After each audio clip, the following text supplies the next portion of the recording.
Good morning, good afternoon, good evening, depending where you're joining us from.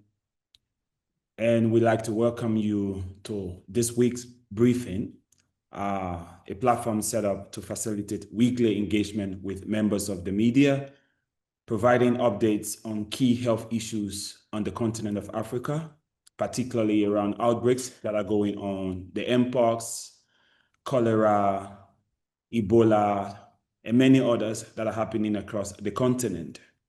As usual, we have with us the technical team from the Incident Management Support Team. Today, we have with us Professor Yap Boom II. He's the Deputy Head of the Incident Management Team based in the Democratic Republic of Congo. He's going to be sharing the latest insight and updates on what is happening in terms of health emergencies on the continent with us today. As usual, we have our language facility. Unfortunately, today there are many things happening, so we don't have interpretation for you, but we're going to share with you details from this section as you'll be following later. Let me now bring in Prof. Yap to begin our section. Over to you, Prof. Thank you very much, Nick, and good morning, good afternoon, good evening to all of you, to the journalists, to our colleagues, and to all the collaborators that are in the field responding to all those different outbreaks that you've mentioned. As today we are dealing with Mpox, cholera, Ebola in DRC, Rift Valley in Senegal, and Mauritania, as I will show to you. But also to our leaders. Our Director General, Jean Casea, is currently in United States, in DC, to attend the World Bank meeting, while the Incident Manager, Dr. Ngashi, is currently leading our delegation for the Mashako on vaccination that is happening in Senegal. And this is after a very intense week at the World Health Summit in Berlin, just to highlight that we are quite a number of activity happening to moving forward, ensuring that we have a healthier and safer continent. Over to you, Nick. Thank you. I will start with welcoming you on behalf of Dr. Jean Casea, His Excellency, Director General of Africa CDC, for the 4th International Conference on Public Health in Africa that will take place between the 23rd and the 25th October in Durban in South Africa. So this is really the time where all the researchers, the scientists, the policy makers, the community healthcare workers, the ministers, and some head of state will convey to discuss on how we've been progressing on ensuring that we have a public health that is moving within these new public health orders. So we invite for all those that have not been able to complete their registration to do so that we can have this gathering starting next week. Next slide. So as mentioned, last week was quite an intense week, actually early this week, with the World Health Summit that took place in Germany, in Berlin. And one of the key breakout of this meeting is the commitment of Germany of €1 billion to the Global Fund. So this is really a way to boost what we call the new public health orders, as Africa CDC and EU member states scale primary health care, surveillance, and of course, local manufacturing on one hand. On the other hand, it's really the opportunity to leverage this fund so that we can accelerate the progress that have been observed on HIV, TB, and malaria, because we've seen that in many countries, HIV is restarting to increase while we've been seeing a stabilization. So it's an opportunity to strengthen the prevention, the treatment access, especially after the decrease of the funding and the decrease, therefore, on availability of drugs in many countries, but also the lab network and the community system. It will also serve to build a more prepared and equitable continent by reinforcing the health workforce, the supply chain, and of course the sustainable financing, because we really want our countries, our member states, to have that domestic funding so that they are able to respond to outbreak, but also to move toward universal health coverage. Next slide.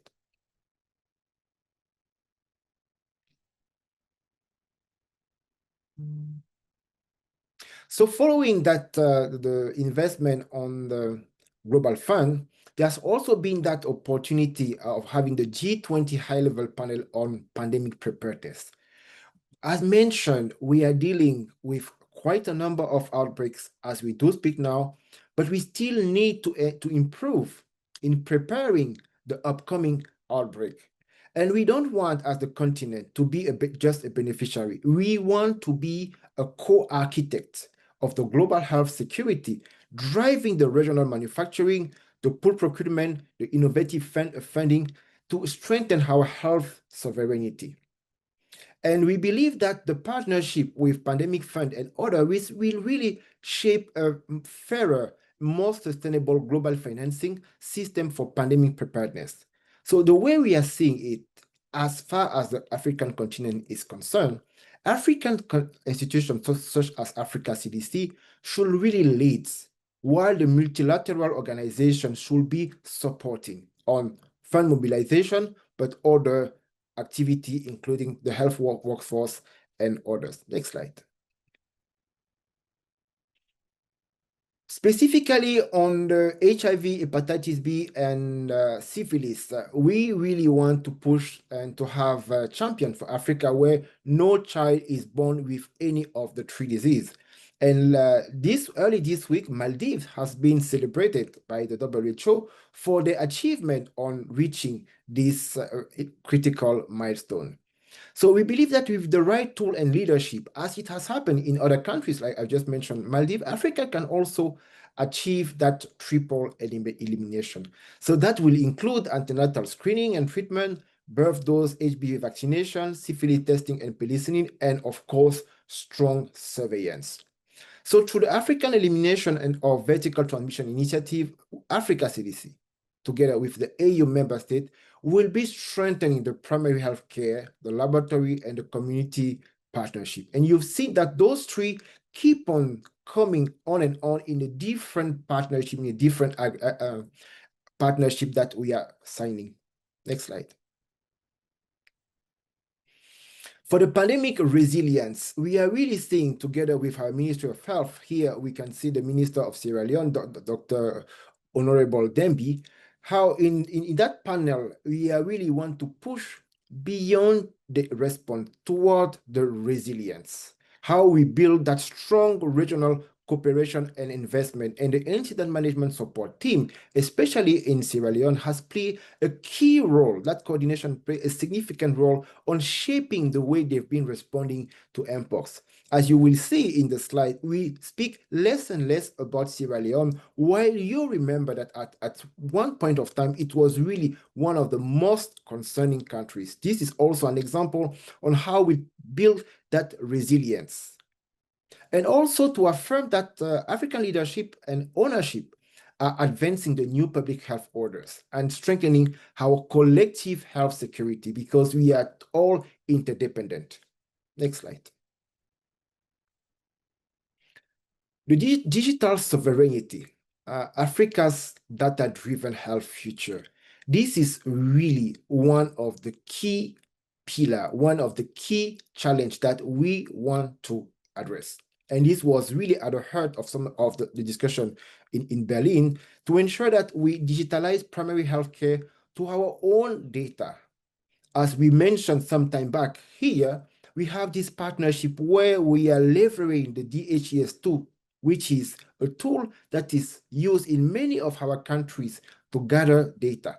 So the idea is to add on top of that a tracker that will allow during outbreak, as we've done with Mpox, cholera, currently doing in Ebola in DRC, so that we can collect data in a real-time basis. So having those tools used at the level of the continent, across the continent, will help us to move forward, having a continental database where every country will be able to access in a very secure manner their data, but also we can have a common way of use evidence for decision making. So this is really connected to our investment in homegrown innovation and governance, because those ameliorations are really coming from the field, from our leaders who really want at any point of time to know what is the status of their countries. So this is where we are moving, and we consider that this digital ownership is really a matter of sovereignty of our member state. Next slide. Now, coming back to the different events that we are seeing in the continent, Mpox still leading in terms of number of states with 26. Cholera, which is leading in the number of deaths. You can see we have 6,437 deaths due to cholera in 2025. We have measles across 20 countries, dengue, Lassa fever in 4 countries as we do speak now.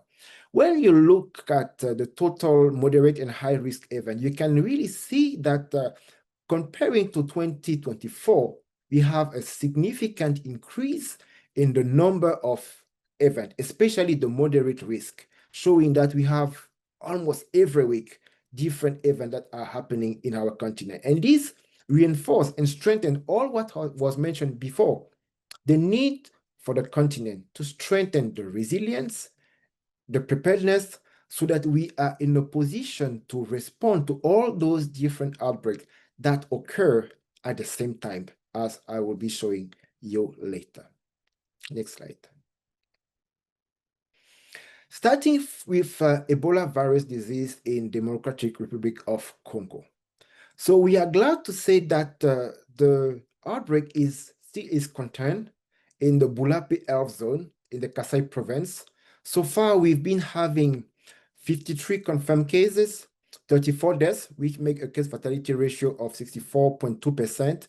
One health zone only has been affected. 337 samples has been tested so far. And what is important to note is one, the contact listed, the contact follow-up are quite impressive.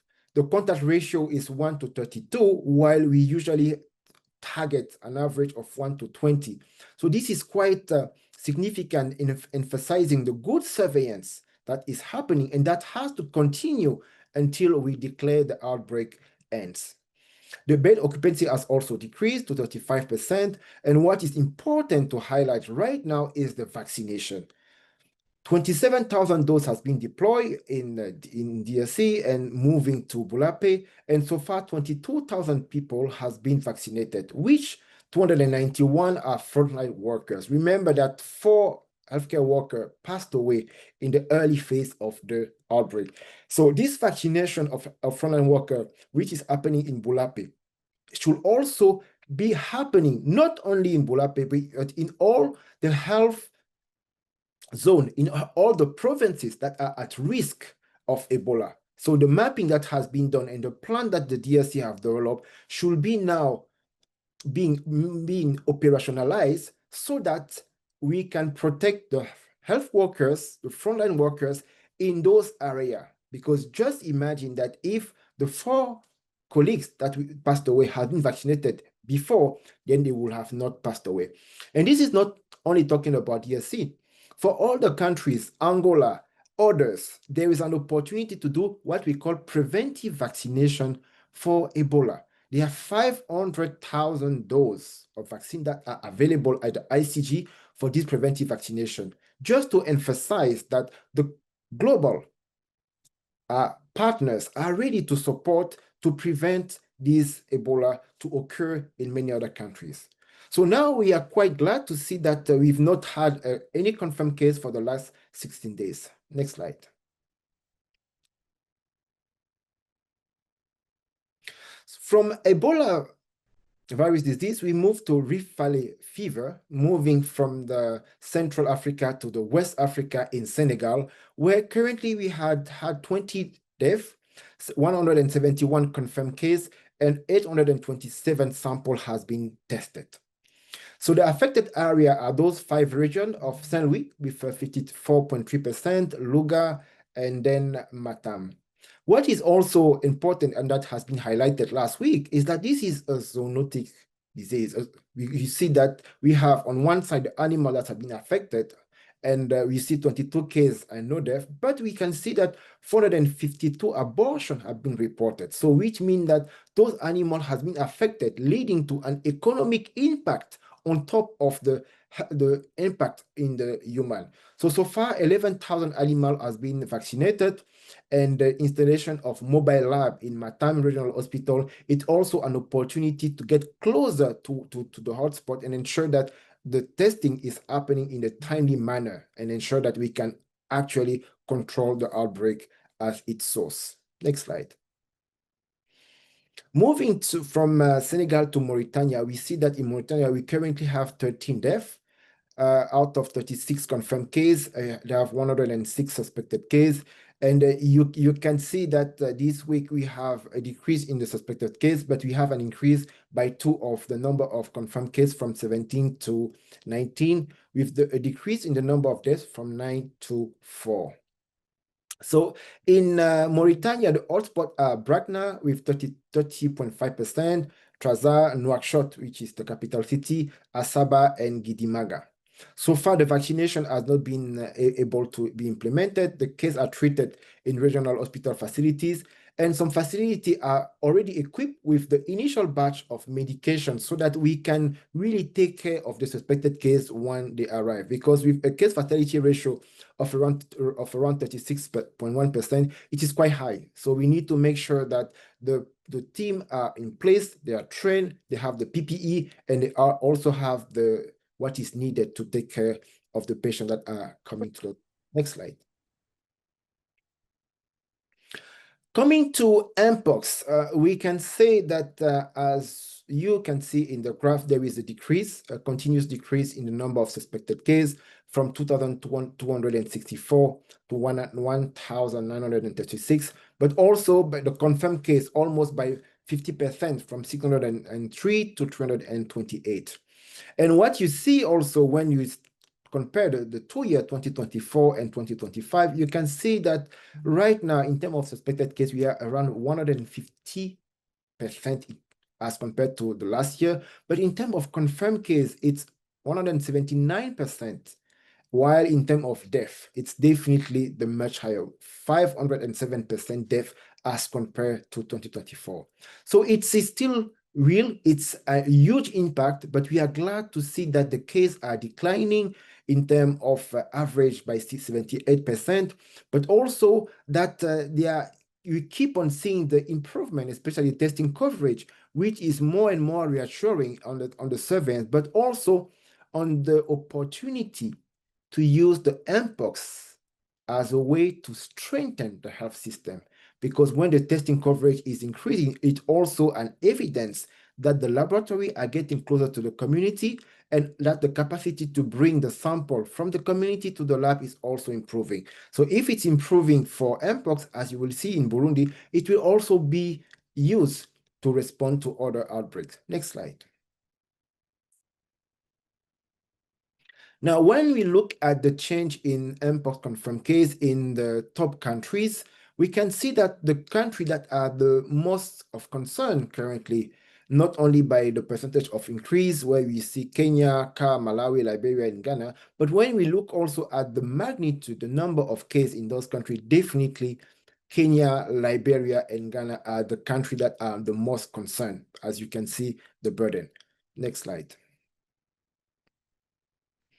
So talking about Kenya, we are glad to see that there is an improvement in the surveillance. If you see the test positivity rate has decreased from 73% to 36%, which means that the cases are actually found in the community rather than having those cases found in the late stage at the level of the hospital.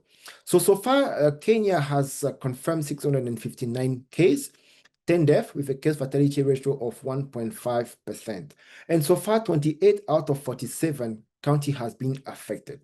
Now, the challenge is that initially we were really dealing with the case in the coastal, Mombasa, Busia, and you can see now that for the last few weeks, Nairobi is really among the top 3 cities that has been affected by Mpox, which is quite challenging in terms of the dynamic of Mpox when it reached a capital city.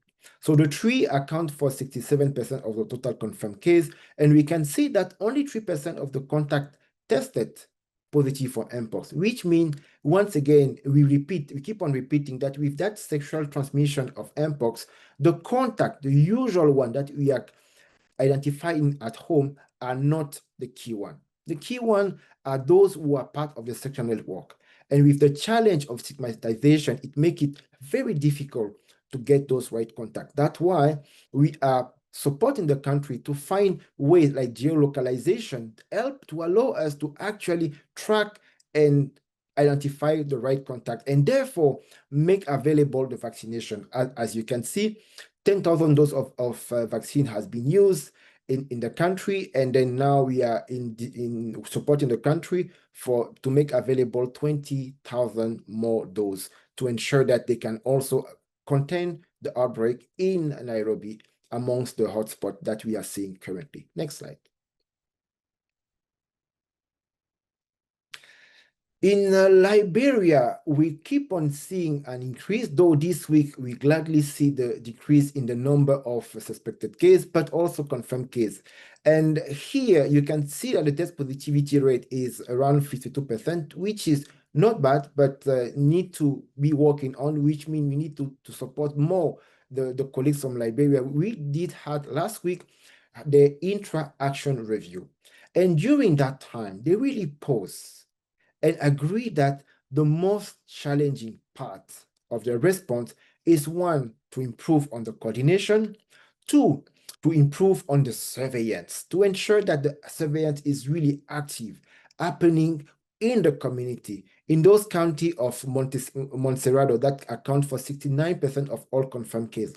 This is really where the active surveillance need to happen in the household by household, because you also see that 75% of the active cases are isolated at home, which also highlight what was discussed last week, the need to strengthen the care at hospital, in healthcare facility, by providing not only the adequate care as they started, but also provide what is around the medical care, talking about the holistic care, the mental health, but also the food, so that patients who are suffering from Mpox don't have to go out to look for food, or they don't have to have the relative coming in and out with the risk of spreading the disease.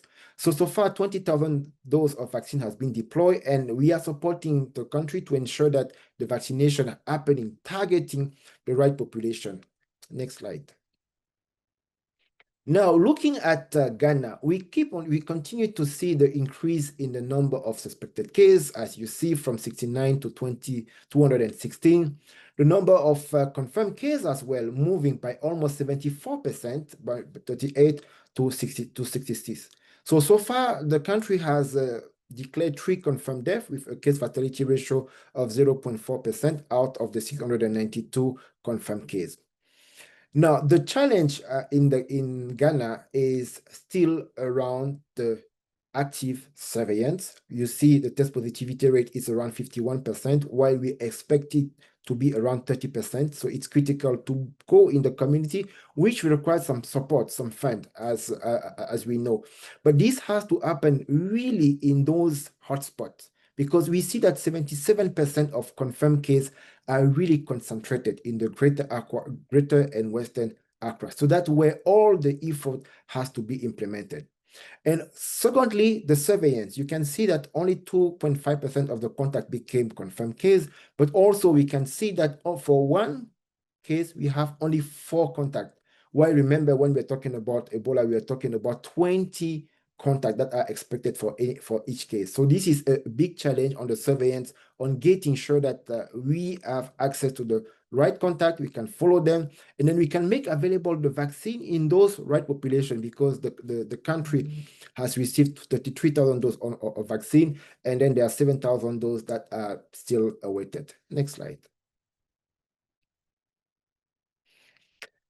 Talking about vaccination, we are gladly to announce that Malawi has actually rolled out the Mpox vaccination. You can see some population that will happily show the vaccination card, which again emphasize the appetite for vaccine in those countries, because at some point there was some concern about the vaccine hesitancy, which we are not seeing in most of the country, if not all the countries where we are implementing the vaccination. Rather, the challenge will be, one, the ability of vaccine, or two, the availability of operational costs that are the funds that are needed for the vaccine to leave the warehouse and to get to the patient. As we do speak now, we have 68,000 doses of vaccine that are either procured or donated. So we have some engagement with the country, Cameroon, Senegal, and other countries that might need to receive those vaccines. Maybe the challenge is highlighted here is that none of those doses come with operational funding. So it's really a big challenge, especially in countries which definitely have not planned to have this outbreak and therefore may not have in their budget line the funding for those vaccinations, though they appreciate that it is critical. So it's also one of the key discussions that we'll have next week in SAFIA in Durban is how do we reshape, how do we rethink the way we support countries in terms of those operational funds, but also in terms of themselves having those epidemic funds through the domestic funding, allowing them to have what is needed to protect their population. And UNICEF still have at the level of Bavarian Nordic 2,666,210 those that are available if the money is found to pay for those vaccines and also the money found to support the country to implement the vaccination. Next slide. Now, moving to cholera. The comparison that we will make today is to see what has happened within 3 years. In 2022, we were having 104,000 dose case across 15 countries. You can see 2,375 deaths. And 3 years later, while 2025 years is not yet over, you can see that the total number of cases has been multiplied by 2.8, and the number of deaths has been multiplied by almost 3, while the number of member states has increased by 7. So this is just to reemphasize the challenge, the exponential increase of cholera over the last 3 years. And this is due to many factors. There's not only one. We can name the climate change. We can name which lead to flooding, which is a key driver to cholera in many countries, as we will be seeing later, but also the humanitarian conflict, which is happening in the eastern part of DRC, which is affected by cholera, which is happening in Sudan, South Sudan, in Chad, quite a number of countries that are affected by both, actually. The climate, but also the humanitarian crisis that are really fuel for those outbreaks, which is also re-emphasized that response at the 3 level, the political level, where the head of state with our AU champion, the president of Zambia, pushing to the establishment of the national task force in each country so that we can ensure that we have a multi-sectorial approach. Because as you've seen, it's not only the Ministry of Health who can solve the issue of cholera, as we'll see later in the Angola. Next slide. Now, when we look at the top 3 countries that are really of concern, you can see that Chad continued to experience a sharp surge. We also have Angola that we at some point we really see a decrease, but we have a second wave. We'll come back to that. And we also have Burundi where we see an exponential increase by 238%. And then we still have countries that are stable like Sudan, but remain very high, though cases dropped by 50%, showing a progress, but with significant ongoing transmission. In terms of decline, we have South Sudan, we have DRC, we have Somalia, but of course we need to keep on, monitoring, but more importantly, find sustainable solution to address these outbreaks. Next slide. Now, specifically looking at Burundi, we can see that over the last 6 weeks, there has been some significant increase in the number of cases. This week, gladly, we can see a reduction of 15%. We have no death that has occurred with a case fatality ratio of 0.4 since the beginning of the outbreak. We've seen that has been reported. So the hotspot at northwestern Burundi were in the side of Cibitoke, Bukinyama district. The drivers are the same: unsafe water, lack of proper latrine and water treatment, massive influx of refugees from neighboring DRC, and this highlight again what I was mentioning, the humanitarian crisis as a key driver. Now, in terms of intervention, Burundi is really leveraging on the great experience that they got during the Mpox with the surveillance at the community level, with the door-to-door hygiene awareness campaign, the disinfection, to ensure that at those levels and in the affected level village, they can also provide population the soap, the water that they need to have the clean environment that can, this is the key point to limit the cholera. But the challenge remains with the inadequate water infrastructure in rural area and concurrent crisis, refugee influx, flood, that is straining the response. And this also, and once again, highlight the need for multi-sectorial solution to address this issue, because on one side, we have the medical, but in the other side, we have the infrastructure. Next slide. In Angola, we are seeing that second wave, we'll call it that wave, that has been coming up for the last 4 to 5 weeks, and you can see a 44% increase in the number of cases. We are now from 574 to 828, but also an increase in the number of deaths from 10 to 23. And you can see that we have cumulatively a case fatality ratio of 2.8%, while what is considered as a threshold is 1%. So we are really far beyond that. Now, the hotspots that are perceived include Uyula, Yulje, Kunene, and Lunda. That is despite the vaccination that have occurred with 3.57 million people that have been vaccinated. The challenge that we are seeing here in Angola is the fact that vaccination has occurred as what we call a reactive vaccination, where one dose of vaccine is being distributed to the population, but despite that, the efficacy is not 100%, so that possibility of having some case occurring. But now also what we see, we have some new districts that are coming on board where vaccination has not occurred. So this is just to highlight, yes, it's great to have the vaccination and all the effort, but definitely a more sustainable solution is needed, and the driver remain the same. So definitely the country is really strengthening the response with the establishment of new cholera treatment center. Next slide. Now, to summarize, we have those 4 critical outbreaks that are occurring. The Ebola, where we gladly see that it's been contained with great support in terms of vaccination, but also surveillance, and the last case that occurred in the last 16 days. For the Rift Valley, we continue to spread between Senegal and Mauritania, and that underscores really the urgent need, which is happening and which is really supporting the country, with whom we had some interaction yesterday on cross-border coordination and also the One Health approach, because you've seen that on one side we have the human dying, on the other side we also have all the livestock which is being affected. On Mpox, still, we keep on seeing the decrease in most of the countries, but we have those 3 to 4 countries, Kenya, Liberia, Ghana, and a bit of Guinea, that remain major concern.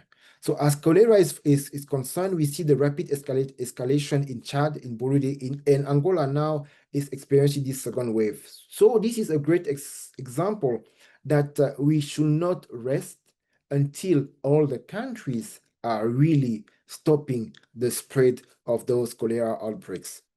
So now I will hand over to Nick and be happy to take some questions for the journalist. Thank you. Thank you for the comprehensive briefing, Prof. We will now proceed to the question and answer segment of this briefing. As usual, colleagues, you know how to send in your question. If you're just live with us on the call, you can raise your hand. You will be recognized. If you've already sent in your question to the Q&A, we will be picking from there to transmit to Prof for response. So today we'll start our Q&A section from the live section. We see our colleague Gabriela Emmanuel is on. She's from NPR. Gabriel, you have the floor. Hi, thank you very much for doing this. I wanted to ask about the Ebola outbreak in the DRC. In particular, I'm interested in whether we know whether this is a spillover event or has been linked to a previous outbreak. And in relation to that, I'm interested in what is happening regarding kind of persistence of the virus, that it can remain in the body after somebody survives Ebola, and what the plan is if this outbreak does wrap up for monitoring those survivors going forward. Thank you very much. Thank you, Gabriel. Prof, those are loaded questions. I'll give you the time to respond, then we'll take the second set. Over. Yes, thank you so much, Gabriel, for these great questions. So, first of all, if you remember, we were really happy to see that the sequencing of these viruses has been done within 24 hours by the team led by Dr. Placide Mbala from ENRB, showing us that actually it's a new spillover. And the virus that was identified through sequencing was more related to the virus that was discovered in 1976. So definitely new spillovers. So, but what it is telling us is that we definitely need to protect our frontline workers in those endemic area, because this Bulape and in that Kasai, this is the 7th time that they had these Ebola outbreaks. So we know in the country that we have the Equateur, we have Beni, and so on, that is being affected. So now the push is really to move forward preventive vaccination. And as mentioned, there are 500,000 doses of Ebola vaccine that are available at the ICG.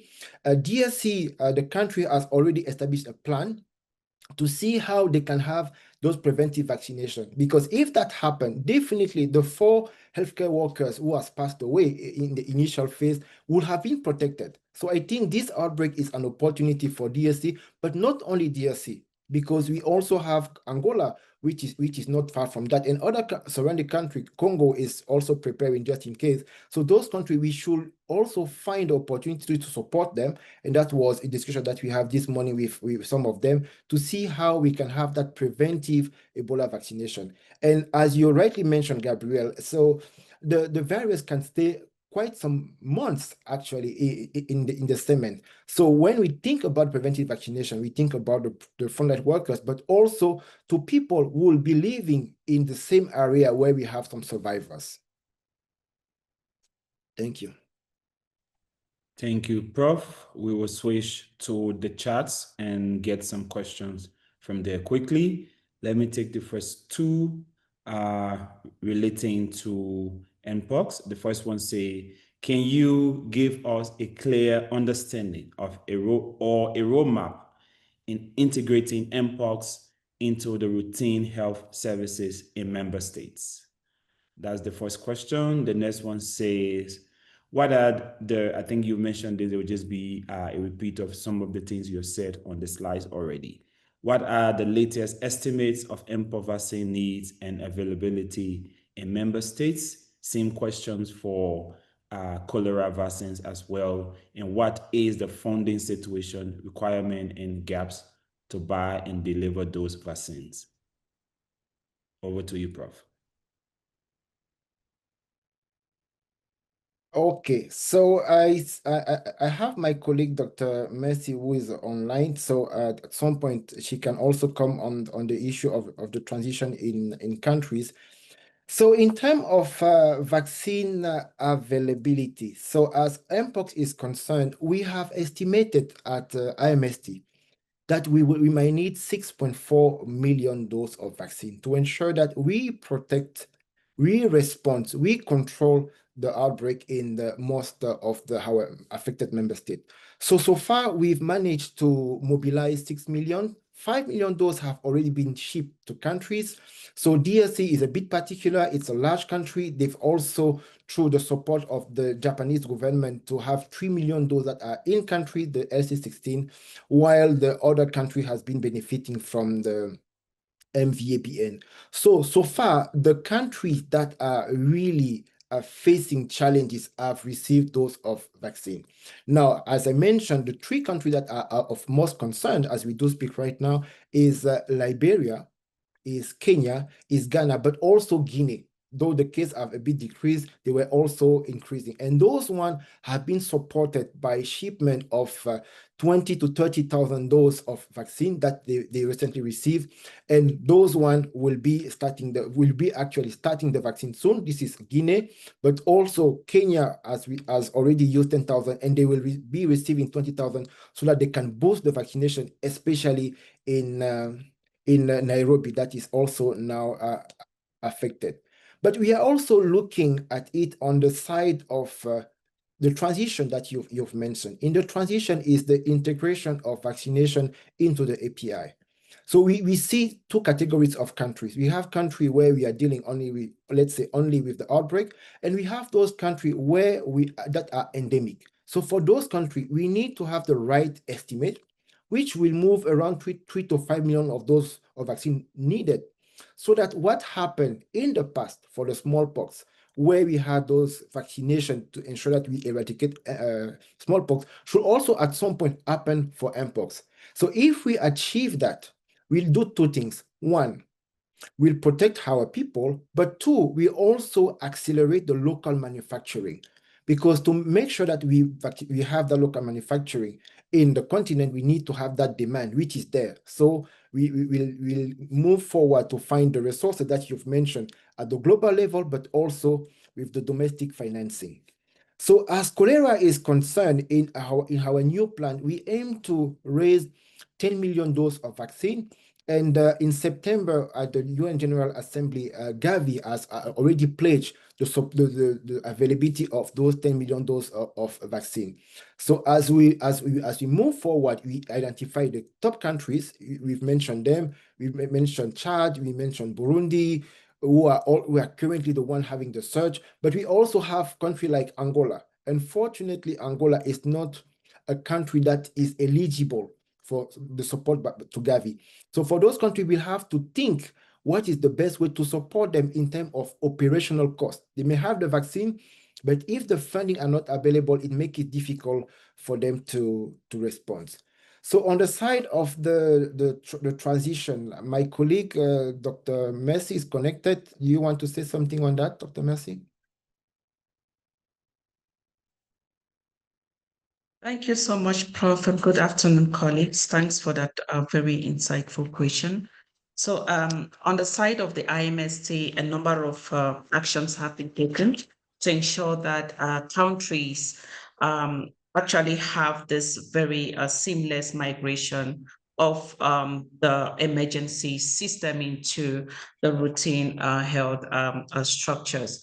And one of the things that we have been doing is, first of all, as a continental coordination mechanism, to come together and actually come up with a roadmap for this transition, looking at the different pillars and really looking at how we can map them to the routine health systems. And that has been done. We came together during a workshop that lasted over 4 days thereabout to look at this plan alongside our member states and share with them this vision of transitioning, and that document has been developed and would be shared on our platforms in the coming weeks. The second thing that we've also urged countries to do is ensure that they also use this document to be able to come up with a national transition plan. And some countries have been doing already that. But what we really want to emphasize is really not having this end up in shelves, but really translating to the actual transition in implementation. And as you know, during the outbreak, we've been having very vertical systems like the vaccination system that has been there. We had logistic mechanisms that have been established, really vertical, but a surveillance where we had to deploy community health workers and been focusing strictly on the particular emergency of concern. But we know all these capacities that have been invested in countries need to really continue to strengthen the health system and also support not only the emergency that was used to mobilize these resources, but other emergencies and also routine issues in the country. So this plan is there, and we're hoping that countries will continue to domesticate this plan and implement as such. Over. Thank you, Dr. Ken. Just before we go back to the section on raise hand, let's go back to our chat here. There are two other questions I will bring. This one is from Ayele Amebu. He is a journalist in Ethiopia. He says, what lessons has Africa CDC learned from recent outbreaks, example, Ebola, COVID, Mpox, that are shaping the future response strategies? That's one. The next question comes from our colleague, Kemo Chen, from Freetown Manual Reporters. Kemo say, what is driving up the cases in Liberia, and should the authorities be doing, and what should the authorities be doing now to halt the spread? I think is around the Mpox question. So those are two questions from Kemo and Ayele. Over to you, Prof. Yes, thank you. So I will answer the question of Aile, and Dr. Mercy, who was actually in Liberia supporting the country during the interaction review, will be happy to respond the question on the driver of the increased number of cases.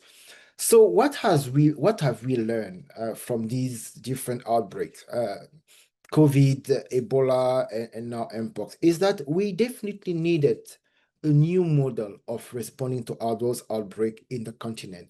And the incident management support team, this is co-led by Africa CDC and WHO, with all the different partners around, is definitely the model where we can see the efficiency, especially at the time where we have to do more with less. And this coordinated approach has significantly allowed us, one, to mobilize the fund to respond, two, also to mobilize the 6 million doses of vaccine, but also to ensure that we were moving as one team behind one plan with one budget and one M&E framework. I think that is a real change on the way we respond, to the extent that our head of state of the cholera-affected country have decided that we should use the same model for cholera. That's why in Lusaka in August, we actually launched the continental plan and integrated cholera within the IMST. So now we are in this new paradigm where Africa leads, and we have the multilateral organization that support in those key areas, which will include the training, the resource mobilization, so that we have all the tool and the resource that we need to respond. So that is one of the major lessons that we've learned. And then we'll be happy actually in Durban next week to highlight some of those key achievements and see how we move forward. Dr. Mercy, would you like to respond to the question on the interaction review in Liberia? Thank you so much, Prof, and thanks for that question. So actually, last week also, we were there with a team of experts to support the country in evaluating or assessing the response through the interaction review. And we saw a number of issues. Of course, this was more or less a conversation with the team on ground. They've done tremendous work to really curb the spread. But as initially highlighted by Prof, we realized that there were a number of key issues that, of course, we are supporting the country to look into. One of the issues that we saw was the issue around coordination. I think there's really some challenges with coordination in terms of national level and also at sub-national levels. Looking at it, interagency coordination, as well as we saw issues around the different sectors really not well engaged. And these are some of the feedback that we provided, and we are supporting the country to look into that. The second issue that could also be resulting to the spread is the weak contact tracing that we saw. And this is because of the limited resources, financial resources to motivate community health workers to conduct active case, to conduct both active case search as well as contact tracing. So this is also an issue that it's been looked into and hoping that will be addressed. And also to highlight around the case management, most of the cases were being managed at home. So they were implementing the home-based care, which was also very, very difficult to monitor and keep the cases restricted from interacting with the population. So this also was one of the reasons why they continue to see high community transmission and an upsurge in cases. Then lastly, some of the key populations also, we found out that they had stigma around disclosing contacts. And so this was also very a critical issue that came up. And I think they are also improving on the risk communication and community engagement to be able to engage the community and break those stigmas so that cases can be identified in real time and addressed accordingly. So these are some of the key issues that I would like to bring out, and hoping that other partners that are listening can also join forces to support accordingly. Thank you. Thank you, Dr. Ken. We now go to our colleagues who have raised hands. Let's take our colleague, Rachel Abuja from the Nigerian News Agency. Rachel, over to you.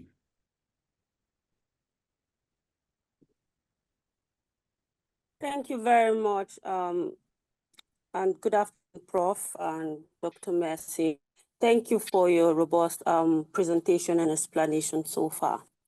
Prof, given that the major drivers of cholera and Mpox outbreak, such as unsafe water, which you mentioned, weak surveillance, and humanitarian crisis remain consistent across countries, what practical step can government take to strengthen cross-sectoral collaboration and ensure that public health interventions go beyond medical response? Yes, you mentioned something around and One Health and approach, but I think you just waived it, sort of. Then on vaccine, you mentioned several countries, have vaccines available, but lack the operational funds to deliver them.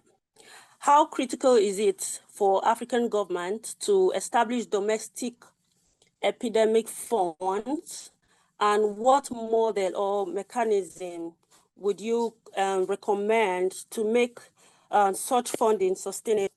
Please, I have a question for Dr. Mercy and you again. You spoke about the transmission of Mpox response activities into routine health system. How will African CDC support countries with weak health infrastructure to sustain vaccination surveillance beyond the emergency phase and also ensure that the lessons from COVID-19 and Ebola are not lost in the process? That's for Dr. Mercy. And for you, Prof, you spoke about the transmission of Mpox response activities into routine health system. How will African CDC, again, I take my question again. You mentioned that preventive Ebola vaccination is now a key priority, especially for frontline workers in endemic areas. Even reoccurring outbreak in regions like Kasaya, which you mentioned, what specific strategy is African CDC putting in place to ensure these preventive vaccines actually reach high-risk communities before the next outbreak occurs? Thank you so very much, Prof. and Dr. Mercy. Thank you.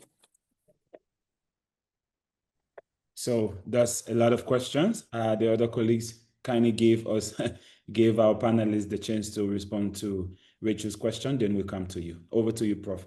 Yes, no, thank you so much, Rachel, for the very pertinent question. And right, you are right. The driver are really far beyond the medical, the water, the humanitarian crisis, and even for the vaccination, the lack of operational funds. And the answer is the same. You know, Africa CDC, we support member states at 3 different levels. The first level is the political level. The second level is the strategic level, where we engage the Ministry of Health, we engage the National Public Health Institute, but also the operational level, where we support some of those institutions on how they can implement the actual response in the field through the guideline to some of the support that we provide. But for this specifically, it's at the highest level, at the political level. And that's why, as cholera is concerned, for example, we have the champions of AU champions, the president of Zambia, who is on top of supporting the resource mobilization for the response within the IMST, is also establishing the continental and the presidential task force at the national level. So ideally, each country that is affected by cholera will have its national cholera task force that is managed, that is led actually at the head of state level. That will ensure that you have all the different ministries, the ministry in charge of water, the ministry in charge of finance, the ministry in charge of planification, to ensure that the proper investment are in place to respond to these outbreaks. And also using the same model as you were talking about the One Health, to ensure that also the Ministry of Environment, the other ministry are all part of those task force, and to ensure that there is a comprehensive response. And by the time that you also involve the Ministry of Finance, then definitely you go into the domestic funding. And Africa CDC has shown as the example with the establishment of the Africa Epidemic Fund, which will help us to respond quickly before we even gather any support from any partners. So this is something that we will encourage country, and to do it practically, we have started the recruitment of more than 15 collaborators that will go in countries supporting them on health financing to ensure that they have the capacity to mobilize those resources, to use them adequately, and also to be able to do the audit that we want, because we talk about domestic funding, but also we want to improve and to increase the transparency on how we use the fund. So for the preventive vaccination, and then Mercy will answer to the other question, there has been a gathering 2 weeks ago on preventive Ebola vaccination. So just to prepare the countries to do their plan, and DRC is really leading that process. They have a plan that is being finalized, so hopefully it will be finalized in the coming days or week, and then we'll find the way to support them. The vaccine are available, some of the operation code are also available. So once the country has the plan, I think they're targeting around 1.7 million of people to be targeted. Now we need to find out how efficient it will be, and therefore we can really support in the most critical hotspot, the most critical population, to ensure that this vaccination occur. We take advantage of this outbreak to ensure that preventive vaccination is implemented. And also in other countries, mention Angola, which is nearby, but also all other countries, West Africa, where they had an outbreak, Guinea, I think a year ago, also have an outbreak with few cases. All those countries should also have the ability to use that strategy. Over to you, Dr. Mercy. Thank you, Prof. And thanks so much, Rachel, for those very great questions. And to start with, there are a lot of lessons that have been learned. Lessons were learned during COVID, but the implementation, of course, we know was timid. But in the case of Mpox, we've picked specific issues, and you have highlighted a number of them. One is the weak multi-sectoral coordination, as well as issues around cross-border collaboration that were quite weak. And in terms of the integration, one of the things that we are supporting countries and really very intentional about is promoting the adoption of proactive surveillance mechanisms. And this includes event-based surveillance, includes supporting countries to adopt the One Health approach, ensuring that information is shared across sectors, so that if we are dealing maybe with a Clade 1A, we are able to detect within the animal sector, the animal population, and able to prevent spillover to the human. So those are the kind of approaches that we want countries to adopt. Again, as you may have recalled, we've mentioned this severally on this platform, that we are working as Africa CDC for member states to achieve the 2 million community health workers target that has been set by the head of states by 2030.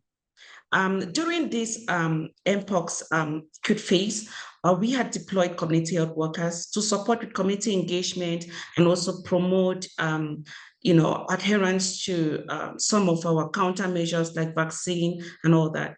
But again, these are just more or less very, some of the outbreak-specific interventions. We can't continue to rely on just sporadic deployments. So we are ensuring that we are really working to ensure that countries are able to sustain this workforce that we plan to ensure that they deploy. So we are looking at 2 million community health workers. And one of the things that we're doing is high-level advocacy for countries to adopt these healthcare workers and integrate them into their routine health systems, and so that they are able to continuously serve the communities and ensure that they are able to also support with other public health emergencies. Prof has mentioned the local manufacturing, but this is really critical, especially looking at some of the commodities that we have really rely extensively to, beyond the continent for procurement. And we are ensuring that as we continue to champion this local vaccine manufacturing and also local manufacturing for other countermeasures, we are able to bring capacity home and ensure countries are able to rely within to get some of these countermeasures at very cost-effective prices and sustainable pathways. Then just lastly, to mention that it's also important that we don't end without talking about public-private partnership. During this outbreak, we realized the really critical role that the public plays in outbreaks. I'll give you an example around internet coverage. We saw challenges in hard-to-reach areas in sending information real-time for action. And these are some of the things that we've taken into consideration and really fostering, not only through financial support, but of course, through these kind of mechanisms where public-private partnership can be leveraged for such services that facilitate information sharing. And beyond that, we're also looking at a partnership cross sectors. And that's why we're talking about the multi-sectorial partnership and collaboration. And in our routine health system strengthening initiatives, the One Health framework that has been developed and endorsed at the level of the AU is being used and really being so we're really using that and supporting countries to adopt this framework so that they can have such mechanisms in place to foster early detection as well as a collaborative response during health emergencies and beyond. Yeah, thank you, Mercy. Just to add specifically, Rachel was asking an example of country in DSC currently. They are working on having 1 to 2% taxes on the tobacco and importation that can be used to actually populate the epidemic fund that they are working on. Over to you, Nick. Thank you, Prof. Our time has almost elapsed, but our colleague Esther Nakazi has had her hand up for a while, so we're going to give her the opportunity to take the last set of questions for today. Esther, over to you. Yeah, thank you very much, Prof, and thank you, Nick. I just wonder, I heard from WHO that the outbreak in DRC is using Starlink for their internet needs. And I was just inquiring, is this part of the partnership that has just been spoken of? Is it for free? Is it the first time this is being done? And how has it helped to get real-time data to improve the communication between the centers? The Starlink, did Elon Musk really donate it to you?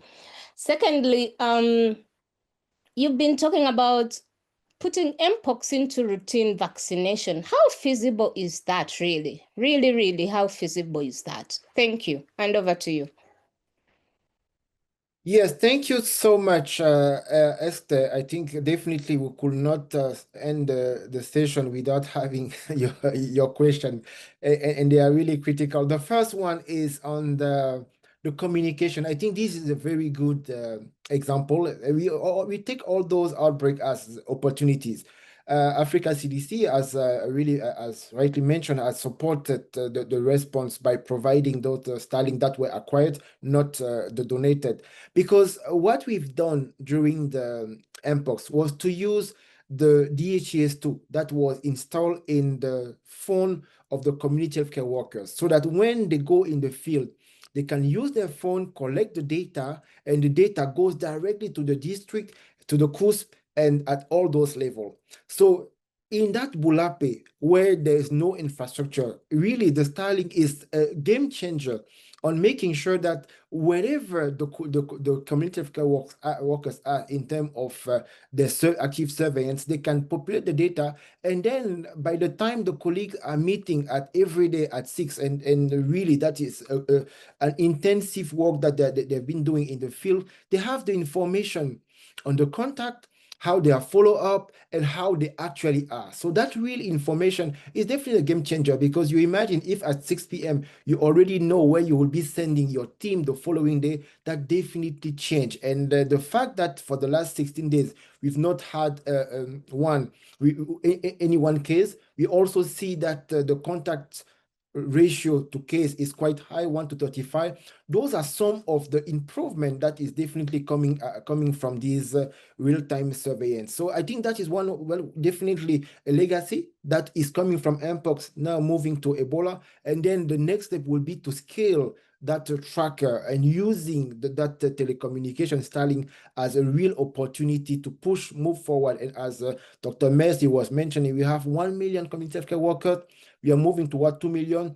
Just imagine if all those have their phone with the right connection, they can send data in a real time. Definitely, that's a game changer. So now you're asking how to integrate Mpox into the routine, how it is possible.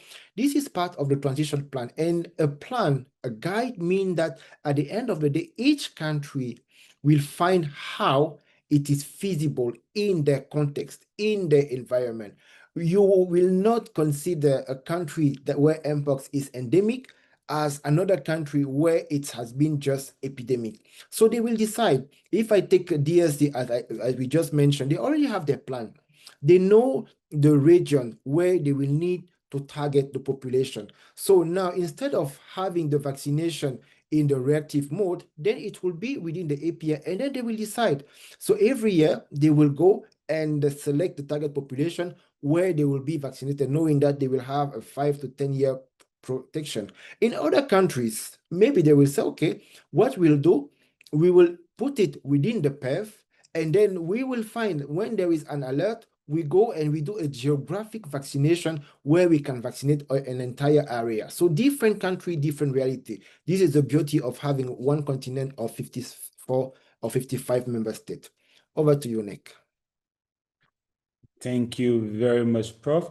Colleagues, we are 6 minutes over our time, so we're going to end here today. Thank you so much for your contribution as always. It has always been interactive. Thanks to Prof and Dr. Ken for the very responsive replies to your different questions. Just before I turn over to Prof to close out the section, I just want to re-emphasize some of our announcements. This week, as you heard from the beginning, the head of the IMST is in Dakar, Senegal, and representing Africa CDC, the Director General, at the regional immunization forum that is being under the patronage of the president of the country. And just to emphasize that there's lots and lots of information surrounding CPHIA 2025.